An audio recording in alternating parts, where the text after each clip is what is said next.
Bom, é um prazer muito grande em falar com o Dr. Dimas Covas, que é presidente do Instituto Butantan. Falando em cidades do interior, acabei de falar com o Zé Bernardes agora, que me deu, é claro, o Dimas, se tivesse ouvindo o comentário, perceberia as dicas que o Zé, que era um brilhante aluno de medicina, é um brilhante médico, um dos maiores hematologistas do país e amigo do Dimas. Me passou algumas dicas para reportar o que seria a imbecilidade de um torneio como a Copa América nesse momento da nação. Eu costumo dizer que eu não sou inteligente, mas eu uso o QI alheio. E alguns amigos me cedem esse QI todo dia, me dão as suas opiniões, das quais eu reúno e passo para vocês aqui. Então, muito daquilo que vocês acham que é meu, ou da Atena é genial, não. Eu ouço de amigos que entendem de assuntos que precisam ser discutidos. Porque eu não tenho capacidade para discutir alguns assuntos. Eu sei das minhas limitações. Mas no parâmetro da sua limitação que você acaba chegando aos mais distantes segmentos da sociedade. De um médico, você ouve opiniões médicas. De um operador de metrô, você vai sentir o que ele está operando no metrô. De um gari, você sabe como ele limpa a rua. De um enfermeiro, você sabe onde arde quando ele vai atender alguém no meio de uma pandemia. De um médico, a mesma coisa. Então, como há muito tempo eu não ando de ônibus, já andei até 22 anos de idade, quando fui ter o meu primeiro carro, eu prefiro saber o que o cara que anda de ônibus, trem e metrô, pensam do ônibus, do trem e metrô, porque eu não sei nada mais, eu já me perdi, já se perdeu na minha memória isso aí. Doutor Dimas, em primeiro lugar, é um prazer falar com o senhor. O senhor é um digno representante cientista do nosso país. E eu já disse várias vezes a cientistas que a gente achava que cientista era aquele cara com o cabelo do Einstein. E o senhor nem cabelo tem, hoje o meu cabelo está mais parecido com o do Einstein do que o seu, e a sua inteligência é infinitamente maior que a minha, que era aquele cara que o pai, que a criança falava na escola assim, meu pai é cientista, aí o cara falava assim, mas o meu pai é jogador de futebol, meu pai é médico, eu falei, o pai dele é cientista, olha lá, ó, que pena, hein, e tal. Hoje nós vemos a importância da ciência na vida da humanidade. Cientistas trabalharam e desenvolveram vacinas que deveriam ser desenvolvidas em 14 anos e salvaram a humanidade, porque é a única esperança. Então aqui, o meu respeito à sua classe, o meu respeito ao senhor, que é grande, já veio com a referência do Zé Bernardes. O Dimas é um cara brilhante e é muito mais do que eu imaginava, e humilde, e é muito mais do que eu imaginava. Então, o Einstein dizia que a intuição é muito mais importante em ciência do que a inteligência. Porque a inteligência, normalmente, você trabalha com coisas que já foram descobertas, a inteligência ajuda na intuição, mas a intuição te leva a caminhos que ninguém nunca trilhou. E é isso que faz o cientista, agindo principalmente na intuição do desconhecido, usando a sua inteligência e descobrindo coisas novas, e se não fosse a ciência, provavelmente a humanidade teria sido extinta com essa pandemia. Esse é o grande detalhe. Doutor Dimas Covas, a pergunta é a seguinte. Em primeiro lugar, o pessoal quer saber se haveria condição mesmo de ter um torneio de proporções como essa da Copa América no Brasil. É possível isso? É arriscado isso ou não? Bom dia, orgulho falar com o senhor. Bom dia, Datena. Prazer é sempre meu. E sempre que você começa uma conversa comigo, você faz aí a sua lembrança do Zé Bernardes, nosso amigo comum. Zé Bernardes que me ensinou a ver as lâminas de sangue no microscópio. Ele foi meu orientador. Eu era R1 e ele era R2, né? Então convivemos durante muito tempo lá no Hospital das Clínicas, Faculdade de Medicina de Ribeirão Preto, tempos bons aqueles, né? E sempre é uma memória que traz muita satisfação. Então, obrigado aí pela lembrança, um grande abraço ao Zé Bernardes, né? E, Datena, essa questão de você promover um torneio internacional de futebol no meio de uma pandemia, que nesse momento nós não temos ainda definições importantes nesse momento, quer dizer, tudo indica que nós estamos tendo um recrudescimento de casos, estamos tendo aí a presença de variantes ainda não devidamente documentadas em termos de extensão. E, veja, né, você quando faz um torneio internacional, você traz pessoas, faz movimentação aérea, faz movimentação de equipes de suporte, vai ter necessariamente que ter aglomeração em algum momento, tem a questão das torcidas, etc, etc.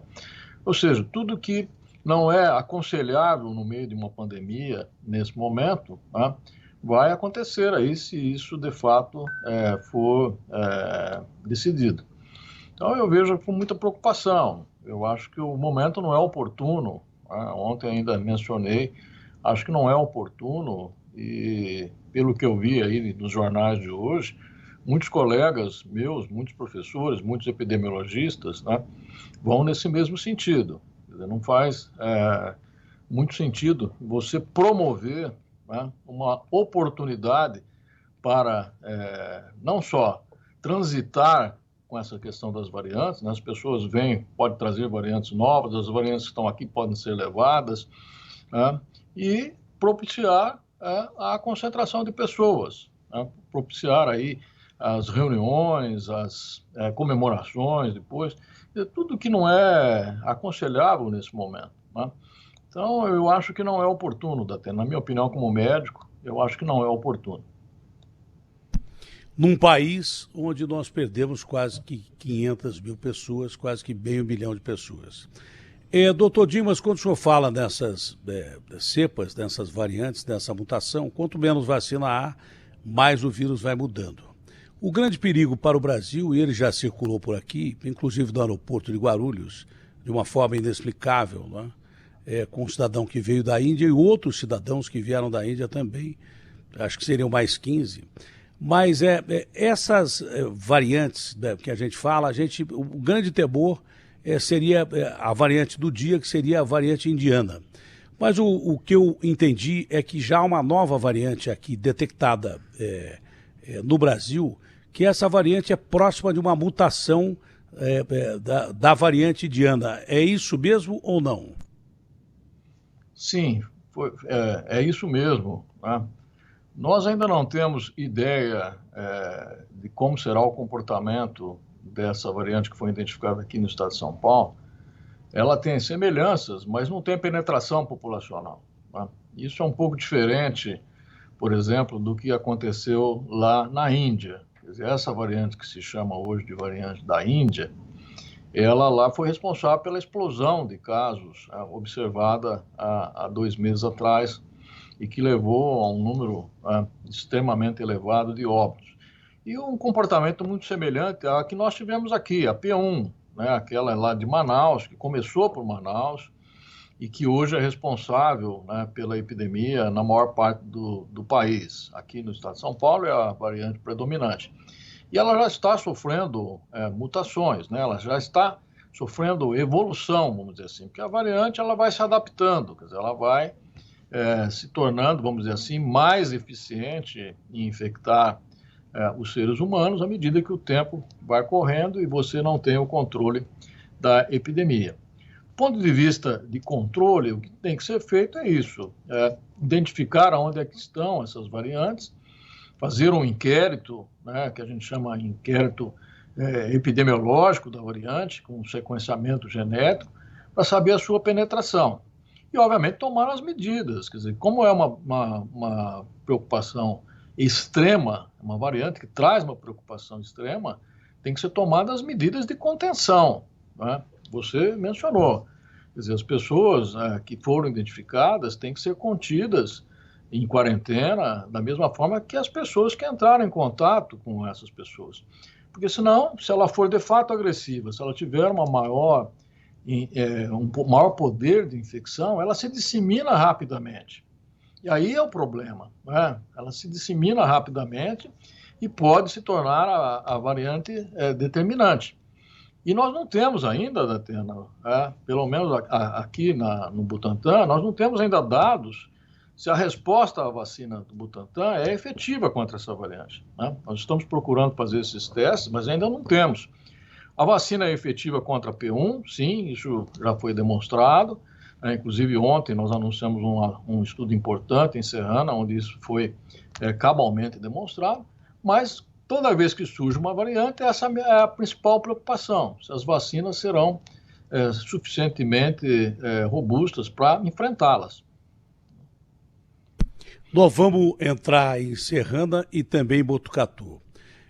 Mais uma pergunta importante. Nós já estamos vivendo a terceira onda, com uma diferença, a gente está mais preparados para isso.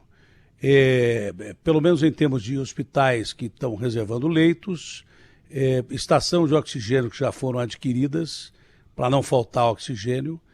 Quanto a isso, a gente já está mais preparado.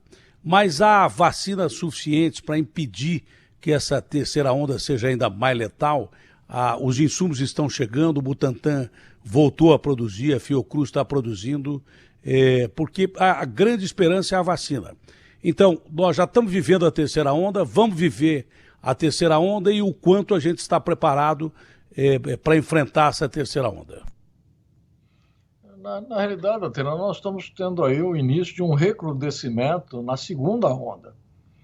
A segunda onda não caiu, não fez um vale, né, para caracterizar uma onda.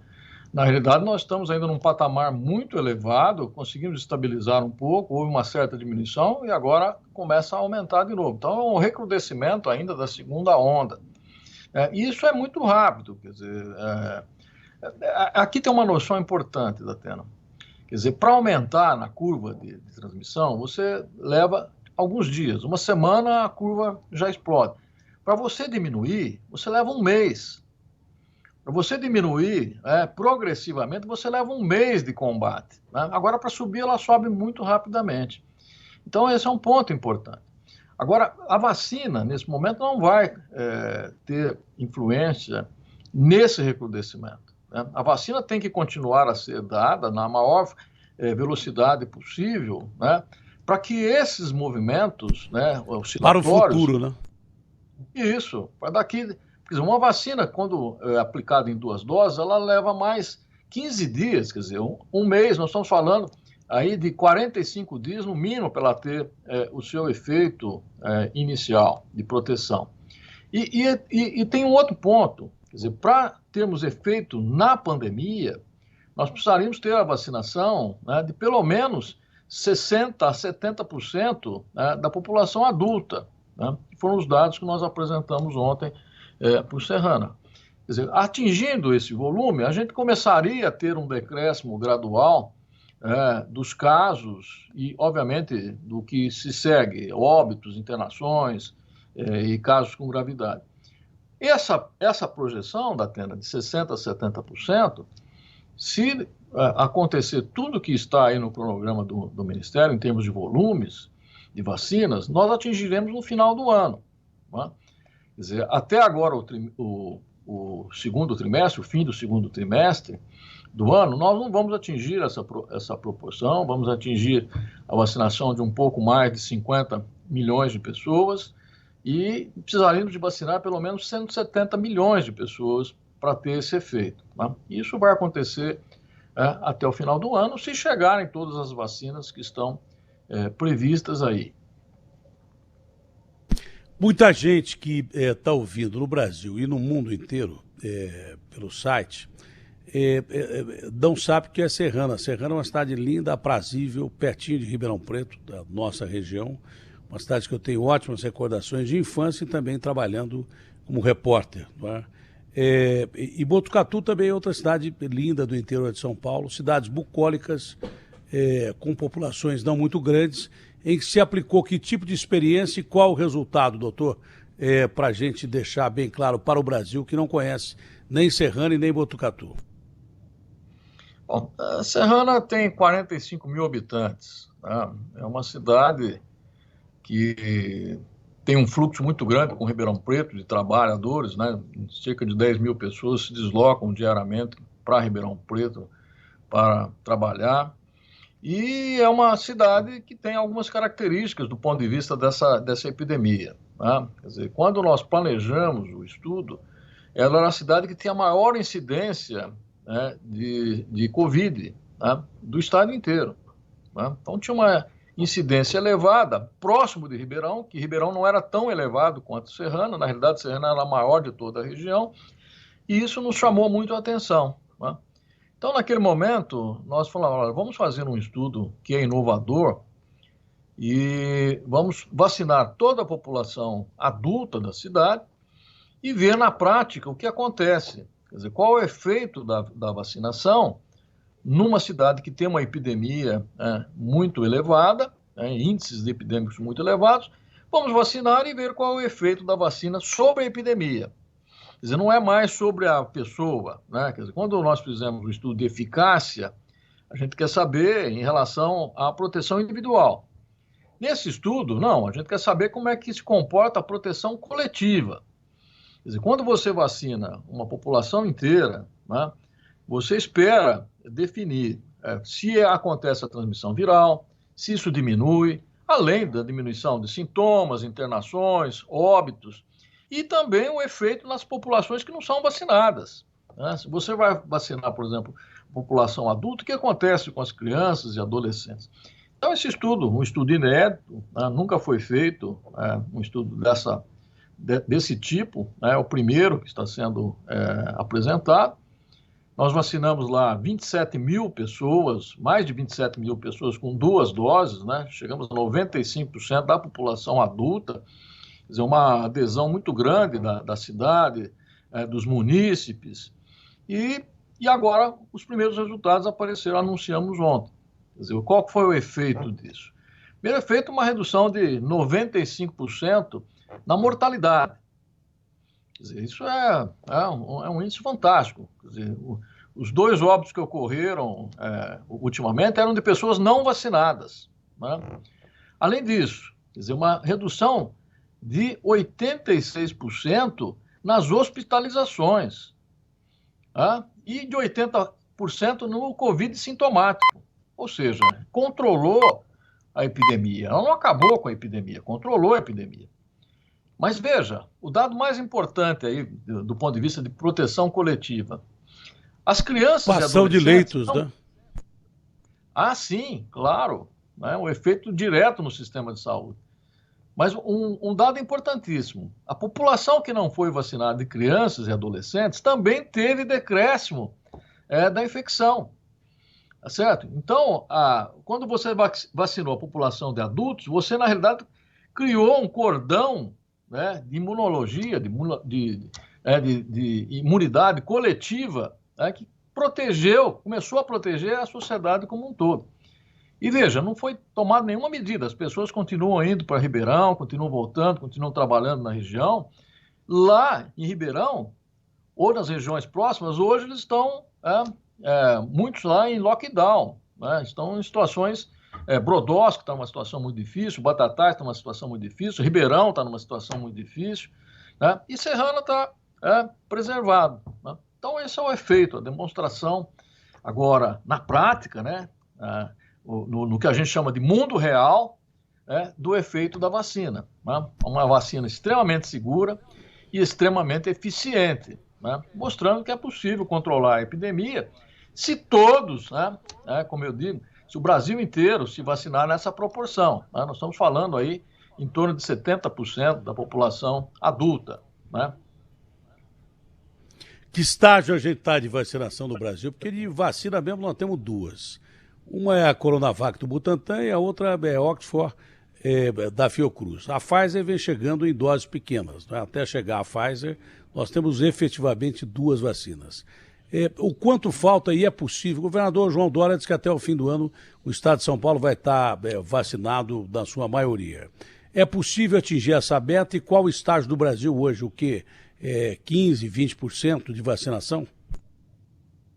Olha, até ontem eu vi esses números, são 43 milhões de vacinações, né, de vacinados nesse momento, o que dá mais ou menos 18%, 19% da população, né? E agora nós temos que prosseguir. Quer dizer, nesse momento, tem um esforço enorme de acelerar a vacinação.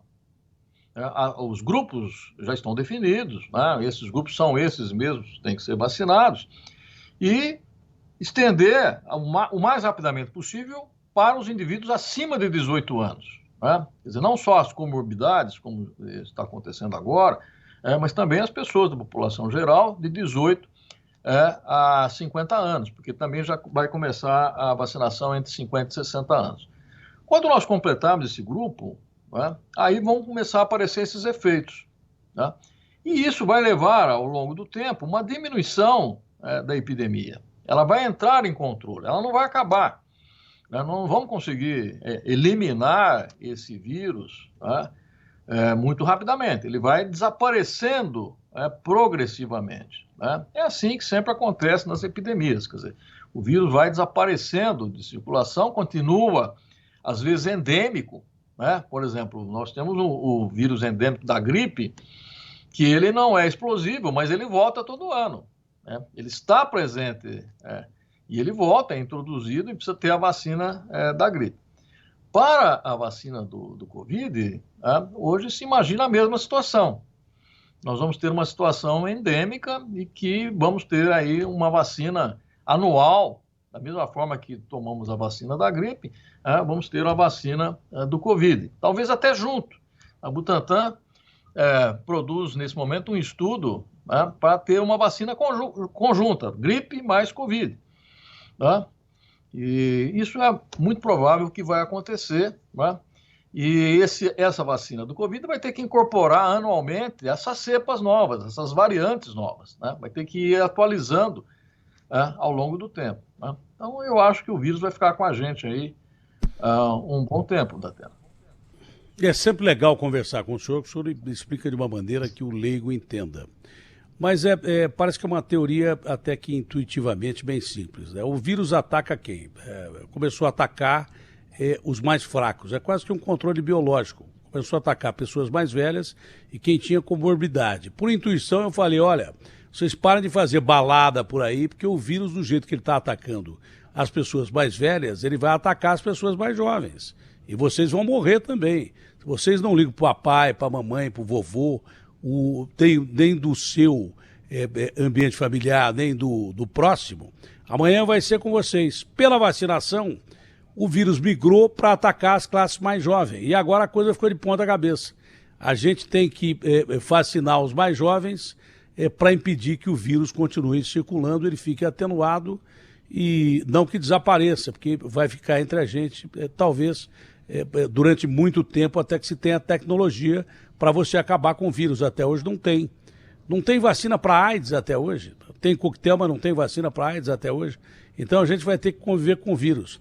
Só que aviso aos navegantes, molecada que vai em balada, molecada que gosta de fazer festa, não usar máscara, contrariar tudo aquilo que os cientistas e médicos dizem.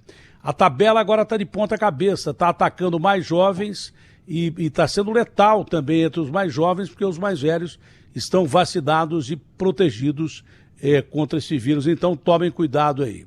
A Fiocruz parece que vai anunciar hoje a transferência de tecnologia da AstraZeneca Oxford.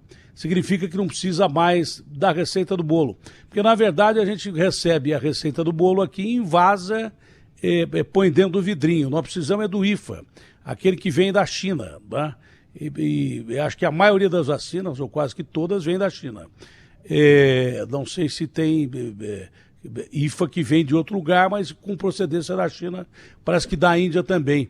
Essa transferência de tecnologia vai ser conseguida pelo Butantan rapidamente para a Coronavac ou não?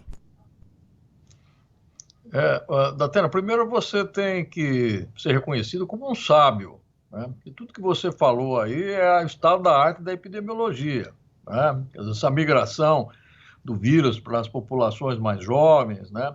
Quer dizer, você é um sábio, você está observando aí, está tirando as conclusões que todos nós deveríamos tirar, né? E é muito até óbvio, né?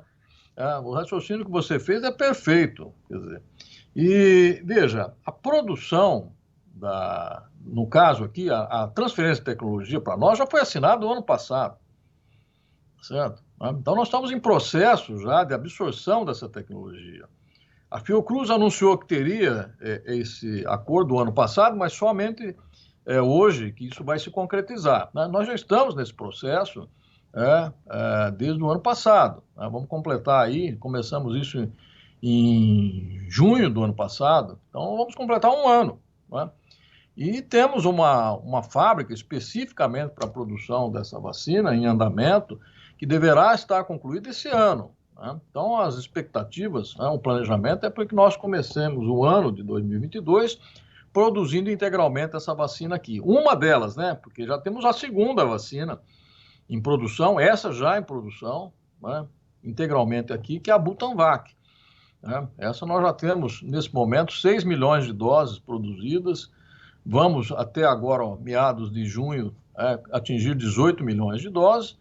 E vamos aí fazendo o estudo clínico. Estamos aí na iminência de ter uma aprovação da Anvisa para o estudo clínico, que será muito rápido. Será um estudo que também vai chamar a atenção do mundo. Como o projeto S de Serrana chamou a atenção do mundo, esse também vai chamar a atenção do mundo, porque é um projeto bastante inovador. Então, é possível também que tenhamos, no segundo semestre, a contribuição da Butanvac, que é uma vacina geração 2.0, uma vacina já aperfeiçoada, uma vacina barata, e barata exatamente para ser disponibilizada para as populações pobres do mundo, para os países pobres do mundo. Esse é o compromisso do Butantan, atender às necessidades do Brasil e mandar vacinas para os países pobres, porque é lá que a epidemia vai ser um grande problema. Quer dizer, a gente vai vacinar boa parte do mundo rico, o mundo rico vai se proteger, mas se não vacinarmos os países pobres, a epidemia volta lá com uma variante pior ainda, tá certo? E aí o esforço vacinal que foi feito pode se perder. Então, existe esse planejamento das duas vacinas, a Coronavac e a Butanvac.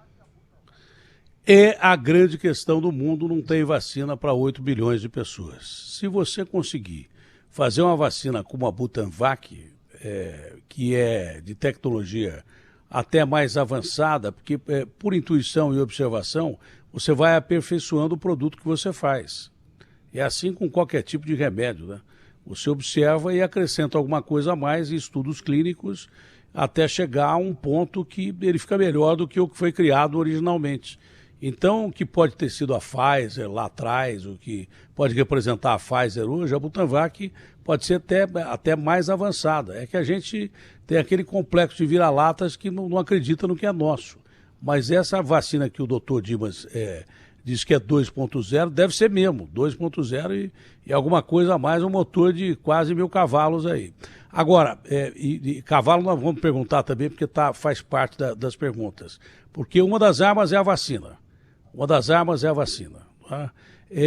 E é claro que eu não gosto de estabelecer prazo para cientista. Cientista não pode trabalhar com prazo, porque senão trabalha errado. Tem tempo para cientista trabalhar.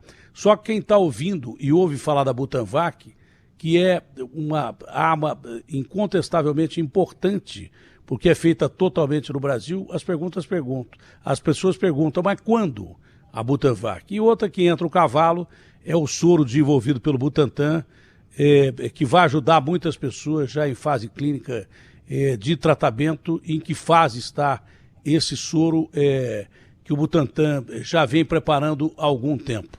Então, as duas perguntas, infelizmente eu não gosto de perguntar, mas tem que perguntar prazo, se tudo der certo, com aprovação de Anvisa, estudo clínico rápido, prazo para ser usada a Butanvac com aprovação da Anvisa, e esse soro que parece que é um soro realmente espetacular. É de uma tecnologia já conhecida, mas também, como eu já disse, avançada. Datena, o prazo da Butanvac, eu sou uma pessoa que sou muito realista. Eu tenho certeza que no último trimestre desse ano nós teremos um quantitativo grande de vacina, porque vamos produzir a vacina. Como eu mencionei, 18 milhões estarão produzidos até meados desse mês, e os estudos clínicos vão continuar muito rapidamente. Então, no último trimestre de 2021, poderemos ter um quantitativo de vacinas aí da Butanvac importante para ajudar aí o Brasil, e certamente, se vierem todas as vacinas que estão previstas pelo Ministério da Saúde, poderemos até mandar essa vacina para os países mais pobres, porque é uma vacina avançada tecnologicamente, mas simplificada na sua produção. Quer dizer, a tecnologia de produção é a mesma que produz a vacina da gripe. E a vacina da gripe é uma das vacinas mais produzidas no mundo. Quer dizer, não é uma tecnologia altamente complexa, não, é uma tecnologia já conhecida, disponível em muitos países. Então, dando certo aqui a Butanvac, isso pode ser produzido no mundo inteiro nessas fábricas de vacina da gripe. Por isso que aí é a minha esperança, você está entendendo? Pode ser a grande arma para o combate da epidemia, principalmente para os países pobres. Uma vacina que nós estamos falando vai custar menos de 1/3 do preço dessas vacinas que estão aí, e num volume assim muito grande. Só o Butantan tem condições de produzir 160 milhões dessa vacina. Então, uma grande esperança, e eu rezo todo dia para que isso aconteça no último trimestre desse ano. Com relação ao soro, tudo já foi autorizado pela Anvisa, já está tudo certo. O soro, nós já temos um quantitativo muito grande de soro, e o estudo clínico será feito em 2 hospitais aqui. No Hospital do Rim, com o professor Medina, e no HC com o professor Esp Calas, que já tomaram todas as providências, já estão vendo os pacientes que receberão o soro, já estão fazendo os protocolos de início desse tratamento. É um tratamento importante, porque é feito também aqui tem esse ponto, Tatiana. Nós produzimos esse soro em cavalos. Então, a produção disso é muito barata. A tecnologia que nós desenvolvemos, sim, essa é mais complexa, mas a produção, a fábrica desse soro é o cavalo. Nós temos 850 cavalos aqui na Fazenda Butantan, em Araçariguama, produzindo os diversos tipos de soro. São fábricas vivas. Cada cavalo daquele gera uma quantidade de soro, de anticorpos fantástica. Então, nós vamos usar esse soro, que tem o mesmo efeito de que uns medicamentos que foram aprovados recentemente aí, que são chamados anticorpos monoclonais.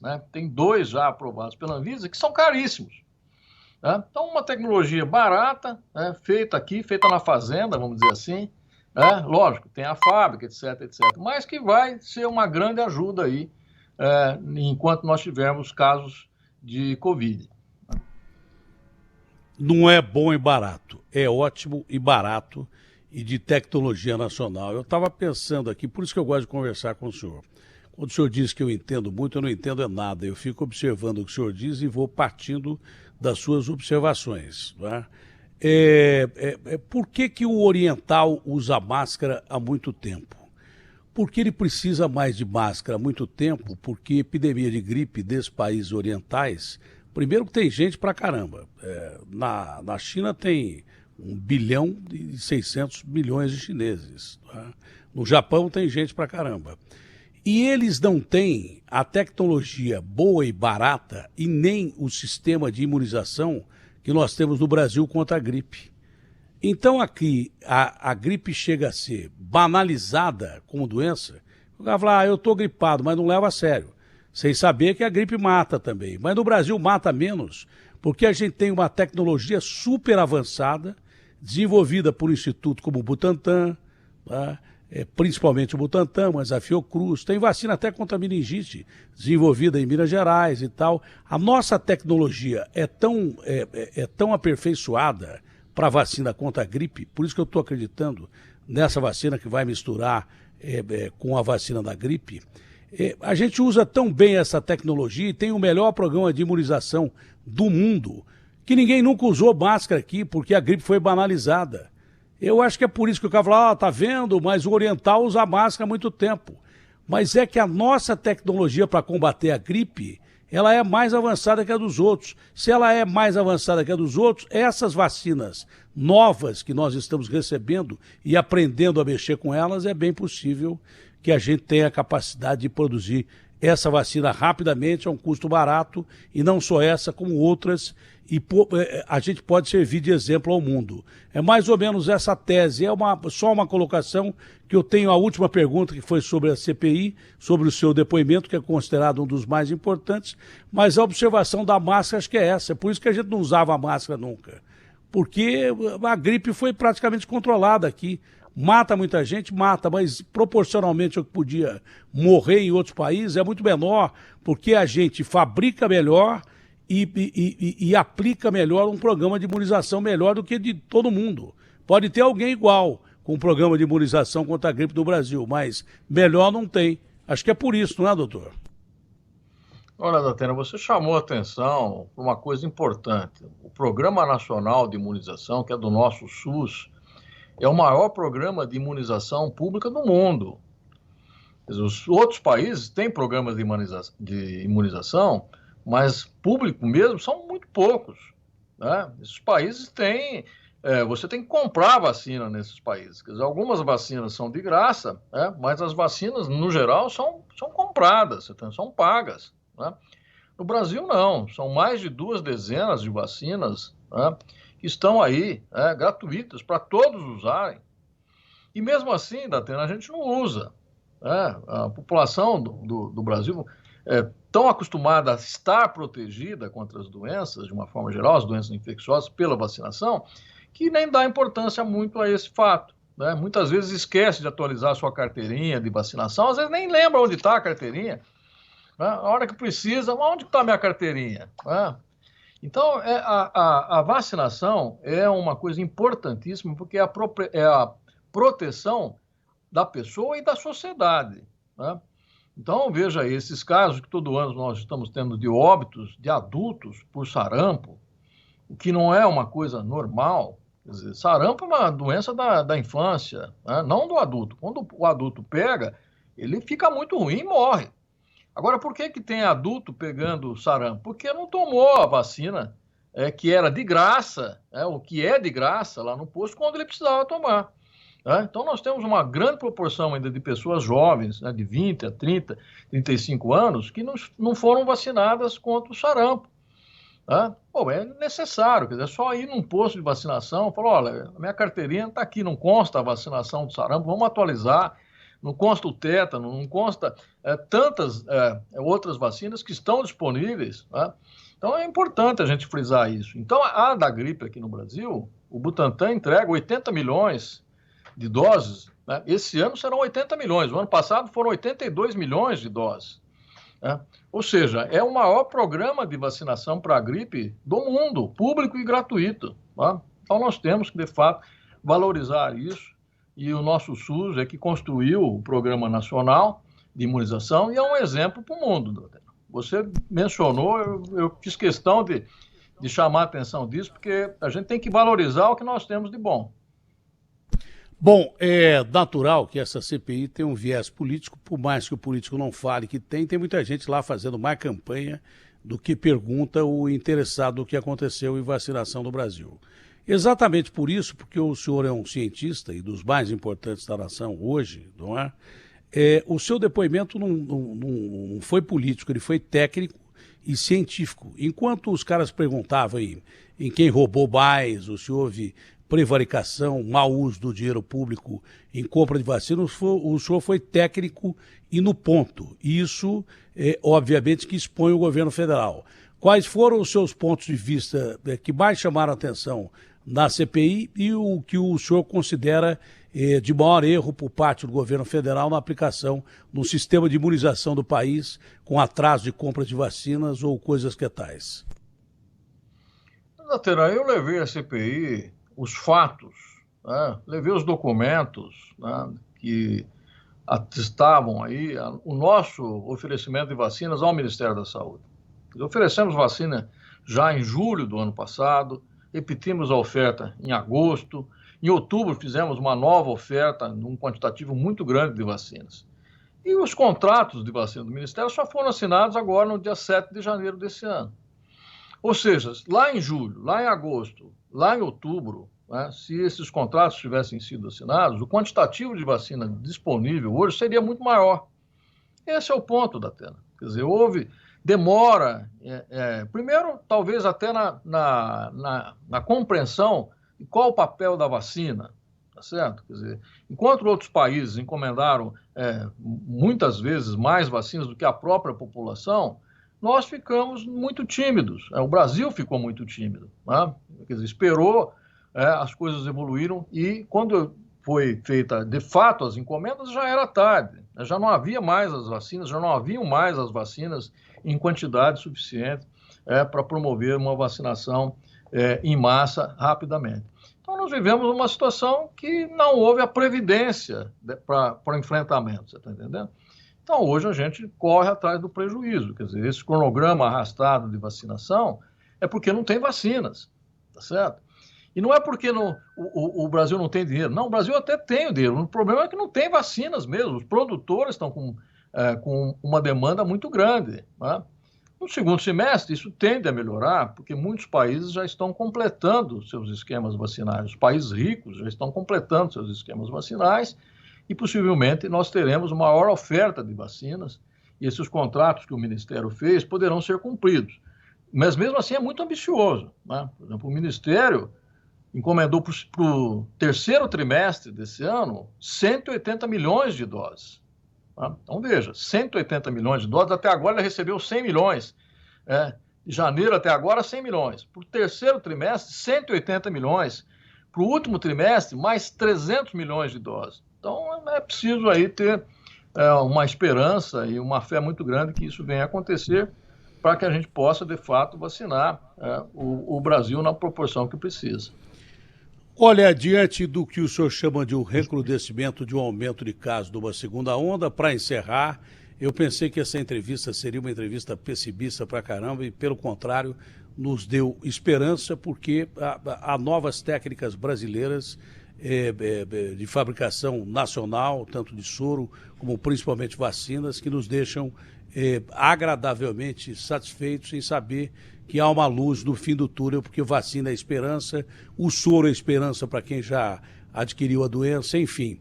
Temos ótimas notícias dessa entrevista, foi uma entrevista muito legal. Mas não podia faltar uma pergunta que eu li de passagem, porque dormi mal, acordei mal, li de passagem, acho que foi na capa do UOL, que tem um novo vírus.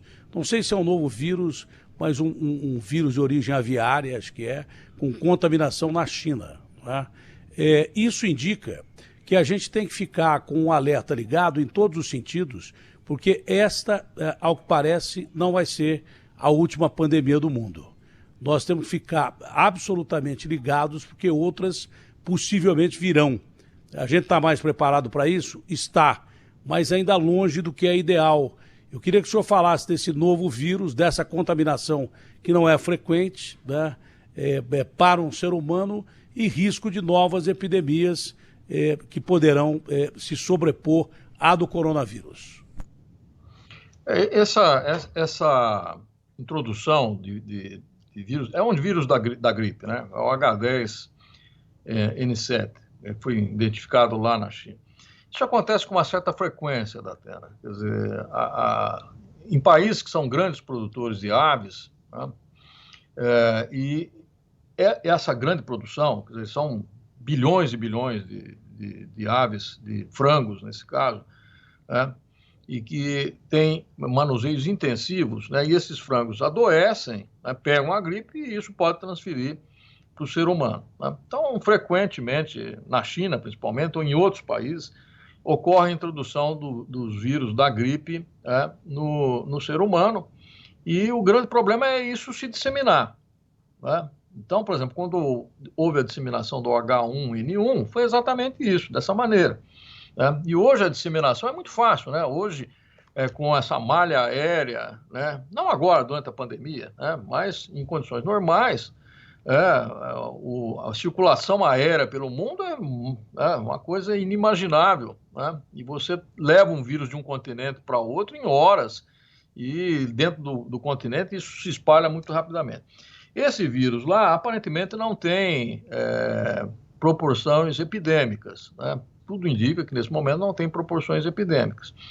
Mas, de qualquer maneira, Datena, o que você falou é importante. As epidemias continuarão a ocorrer, né? Essa não é a última, né, virão outras epidemias. E talvez o maior aprendizado que a gente possa ter dessa pandemia é tudo isso que nós estamos sofrendo. Nós estamos sofrendo na pele, na carne, e talvez esse sofrimento possa nos ensinar, pela dor, que nós devemos nos preparar para as próximas pandemias que virão. Infelizmente, muitas vezes a gente aprende pela dor. Nós estamos aprendendo pela dor, espero que a gente consiga, de fato, incorporar esses conhecimentos e se preparar para as próximas epidemias que virão. Parabéns ao senhor, à sua equipe, ao Butantan, aos cientistas do Brasil, pelo trabalho desenvolvido em prol da humanidade, porque se não fossem vocês, eu repito, esse flagelo da era moderna poderia ser talvez algo próximo do que a gente só vê em ficção científica, a extinção de boa parte da raça humana, e não está sendo assim. Dos males, o melhor. Já temos vacina em tempo recorde, medicamentos sendo desenvolvidos em tempo recorde. O mais importante de tudo, saber que o mundo não estava preparado para uma pandemia, que países que se achavam super avançados em ciência, tecnologia e saúde não tinham seus sistemas públicos aprimorados, não tinham defesa contra um inimigo invisível, e que a partir de agora os cuidados serão maiores e os investimentos em saúde e principalmente em tecnologia e ciência serão muito maiores em pesquisa, e isso é mais importante para a gente se preparar para coisas que vêm aí no futuro. Muito obrigado ao senhor, um ótimo dia, fica com Deus, foi um prazerão falar com o senhor. Um abraço, Datena, até mais. Um abraço a todos aí. Tchau, doutor.